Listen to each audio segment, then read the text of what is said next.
Hi friends, welcome to ఆరిస్ బాబు తెలుగు. నమస్తే friends, అస్సలాము అలైకుం. ఎలా ఉన్నారు ఫ్రెండ్స్? నేనైతే బాగున్నా, మీరందరూ బాగుండాలని మనస్ఫూర్తిగా కోరుకుంటున్నా. ఈరోజు నేను బెల్లం కొబ్బరి లడ్లు చేసిన ఫ్రెండ్స్. కావాల్సినవి పచ్చి కొబ్బరి, బెల్లం, ఇలాచి, కొంచెం నెయ్యి.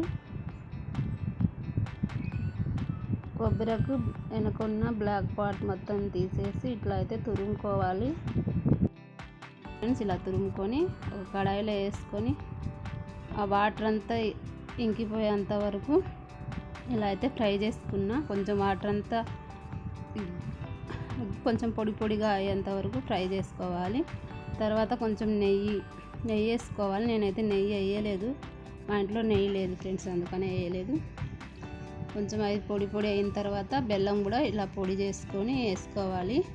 2-3 ఇలాచీలు కూడా దంచి వేసుకోవాలి. ఇలాచీ దంచేసే క్లిప్ అయితే మిస్ అయింది. యాలక్కాయలు 2-3 దంచి వేసుకోవాలి. తర్వాత ఈ బెల్లం అంతా కరిగి పాకం వచ్చేంత వరకు ఇట్లా కలుపుకోవాలి. నాకైతే కొంచెం బెల్లం ఎక్కువ పడినట్టు అనిపించింది, అయినా కానీ పాకం మంచిగానే వచ్చింది ఫ్రెండ్స్. లడ్లు మంచిగా వచ్చినాయి. అంతా బెల్లం అంతా కరిగి పాకం వచ్చేంత వరకు అలా మెల్లగా కలుపుకోవాలి. సిమ్లో పెట్టుకోవాలి, గ్యాస్ లేకుంటే మాడిపోతుంది. నేను ఇంతకుముందు చాలాసార్లు చేసినా కానీ ఫ్రెండ్స్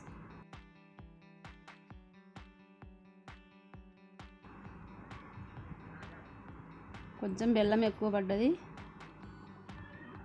బాగా తీయగా అనిపించినాయి. లడ్లు అయితే మంచిగా వచ్చినాయి కానీ బాగా తీయగా అనిపించినాయి.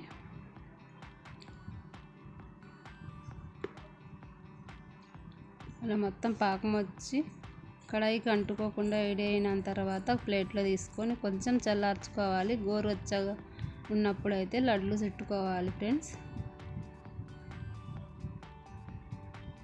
ఇలా మొత్తం లడ్లు అన్నీ చుట్టుకొని ఒక ప్లేట్లో తీసుకోవాలి. టేస్ట్ అయితే బాగున్నాయి ఫ్రెండ్స్. ఈ వీడియో మీకు నచ్చితే లైక్ చేయండి ఫ్రెండ్స్, సబ్స్క్రైబ్ చేసుకోండి.